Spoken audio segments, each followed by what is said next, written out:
Hello and welcome to another video helping you to get the very top grades. Today we start a new series. We're looking at Edward Hyde. I'm going to go through the top 5 quotations, one video at a time, and one quotation at a time. Today's quotation will look like that, and these are the 5 themes that I will be teaching you in this video and all the others in the series. Now, obviously, if you can link your writing to any 2 of these themes in the exam, you're going to get the top grades as long as you do that well. And obviously, if you can refer to all 5, the examiner's head will probably explode with excitement. Okay, let's get straight in. This is where Hyde tramples a young girl at the beginning of the novel. I had taken a loathing to my gentleman at first sight. So had the child's family, which was only natural. But the doctor's case was what struck me. He was the usual cut-and-dry apothecary of no particular age and colour, with a strong Edinburgh accent and about as emotional as a bagpipe. Well, sir, he was like the rest of us. Every time he looked at my prisoner, I saw that Sawbones turn sick and white with desire to kill him. I knew what was in his mind, just as he knew what was in mine. Okay, let's look at it as a Christian morality tale. So Stevenson's playing an interesting game here. He's probably an atheist himself, but his readers aren't. His readers are Christian, and he's writing this novella to make money. All authors do that, but he's particularly short of money at this time, and he writes it really quickly in 3 days to make that money. Therefore, he has to meet his readers' expectations, and they have to be able to read it as a Christian morality tale, supporting the values of Christianity. So that is the conventional interpretation. Hyde here is such an abomination that anyone who looks at him realizes how unnatural and dangerous he is, so they all want to kill him. Not just Enfield and the family, but the doctor as well. Everybody there wants to kill him. Okay, but there is an alternative view, because obviously Stevenson doesn't believe in Christianity. And so in this view, Hyde doesn't appear like an evil abomination because he's been created by science. Instead, he's just different. And the desire to kill is not justified, because all he's done is trampled over this girl who's run into him. He just hasn't seen her. She's run into him. He's kept walking. Okay, he's stepped on her, but he hasn't stamped on her and he hasn't attacked her in any way. She's just a little bit hurt, and the doctor points out she's not injured at all and she's fine. So this is a warning of how we should not forget to police our own evil instincts. In other words, at the beginning of the novel, Hyde is not really evil. The evil people are the family who want to kill him. Well, we might understand that because their girl has been hurt temporarily. But Enfield, the passerby, just wants to kill him on first sight. The doctor just wants to kill him at first sight. That suggests that human instinct is evil. And Hyde is not the worst character at the beginning of this book at all. Only the family should feel this anger, but it's actually the gentlemen, these people of high-class society, who appear more keen to commit murder. And Hyde himself does not react with a desire to kill when he's confronted by the doctor and by Enfield, who tried to extort money from him.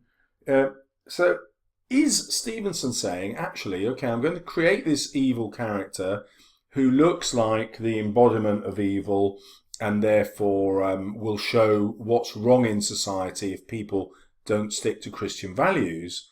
But in addition to that, he's also saying, well, actually, does society stick to Christian values, or are we actually much more likely to be hypocritical and evil?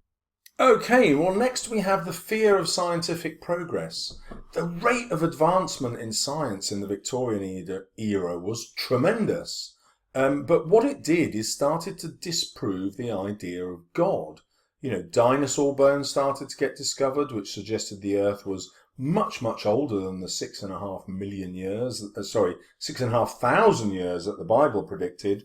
And then suddenly Darwin comes along with his book, The Descent of Man, showing how every animal is, including humans, evolved from earlier creatures. Well, he doesn't directly refer to Darwin's theory of evolution here, but he goes straight in with the character of the Doctor. Doctors are inherently seen as dangerous, so that their cures are described in violent terms. So the slang name for a doctor is a sawbones. Scientists also suffer, in this view, from a lack of empathy or feeling and do not see the humanity in people. They're just interested in the science. And that's why he's described as the usual doctor, cut and dry, about as emotional as a bagpipe. So scientists are ridiculed in this description as being heartless and careless and happy to injure people in the pursuit of science. And this sets the scene for Dr. Jekyll, whose interest in science is also going to be without empathy or feeling for the people who Hyde will hurt. He's just interested in scientific discovery rather than making people's lives better. So we can see this as Stevenson playing on the reader's anxieties about losing their Christian faith because of what scientific progress is doing. And many people would think, well, is science leading us towards a better future or a worse one? And you can also jump into the Industrial Revolution at this stage and look at the huge migration into cities and the difficult conditions that people lived in as not a sign of progress at all. Would we have been better without the Industrial Revolution, still living peaceful lives in the countryside? The theme of repressed homosexuality really comes from Utterson's reaction to Jekyll. And hopefully you remember the nightmare he has when he imagines Hyde standing over Jekyll's bed and then being able to command Jekyll to rise and do his bidding. So there's lots of sexual imagery there, but it's in a more subtle way elsewhere in the novella as well. So here, Hyde is treated disproportionately. He hasn't really done anything that wrong. I saw that Sawbones turn sick and white with desire to kill him.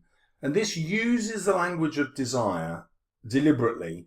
The word desire obviously has sexual connotations, and it's just a seed that's planted here so that when we get the theme of homosexuality developing, we'll see that it's something that's relevant to the whole novel rather than just to Utterson's character. And so what if Hyde is simply not hiding his homosexual desire? A lot of the time, no one can describe what's wrong with Hyde. It's just his appearance instantly causes them to dislike him. And that could be the fact that he doesn't repress his homosexuality. In this interpretation, Jekyll would certainly repress it, but Hyde is able to express himself exactly as he is. And because he's not hiding that homosexual desire, perhaps, this could explain why the characters react so violently against his appearance. Next, we have that desire to make money and therefore give your readers what you want, Robert Louis Stevenson. And what they want is Gothic kind of stories and detective stories. And these two genres come together in Dr. Jekyll and Mr. Hyde. So a lot of the time he's using hyperbolic language. Hyperbole is over-exaggeration. For example, this extreme loathing and the desire to kill. Totally unjustified. That's what makes it hyperbole. The hyperbolic description of the Doctor's face as he feels that desire. It turns the Doctor sick and white. A bit ironic, it turns the Doctor into his opposite. He's supposed to cure things and yet he's become sick. And also ironic, white is normally a symbol of innocence, but this is the very colour he turns when he wants to kill. And the reference to killing foreshadows the later murder for which the reader will hope. In other words, they're secure at the beginning of the novel. Ah, brilliant! There's going to be some killing in this novel. I'm really going to enjoy it. And then finally, we have Jekyll's wider purpose of changing the views of his readership, many of whom will be middle-class men themselves or married to them, and he's attacking their hypocrisy, the hypocrisy of the society which he is soon to leave. So Stevenson leaves England partly for his health and partly in reaction to what was considered socially acceptable. And he didn't like living in a society that repressed all these desires. So, how does he show this in the novel? Both the Doctor and Enfield want to kill Hyde, even more so than the aggrieved family. And so Stevenson is suggesting that gentlemen, upper-class men, are even more prone to evil than normal men. Hyde has done little wrong, as I've said. They actually decide on this moment to extort £100 from him, which is a huge amount of money for someone who's done very little wrong. They act with the same mind. That's actually in the quotation. And so Stevenson is making a point that acting as gentlemen, they represent their whole class. Here we go. I knew what was in his mind just as he knew what was in mine. Stevenson also has a little fun. He puts someone from his own birthplace, Edinburgh, into the story. He creates this doctor, and many people think this is a real doctor he has in mind. Both the humorous allusion to Stevenson's birthplace, and an acknowledgement that the hypocrisy is everywhere. Yeah, it's not just in London. This is something that middle-class men, gentlemen alike, everywhere in Victorian society. And then finally, Enfield makes an unconscious link to suggest they are the same as Hyde when he calls Hyde my gentleman. He means it ironically, but if Hyde is a gentleman, then he is evil, and he's just like the gentlemen who are preparing to extort money from him and want to murder him. So there you have it, 5 themes which you can always come back to no matter what the quotation. There are 4 more coming in this series if you want to subscribe for them.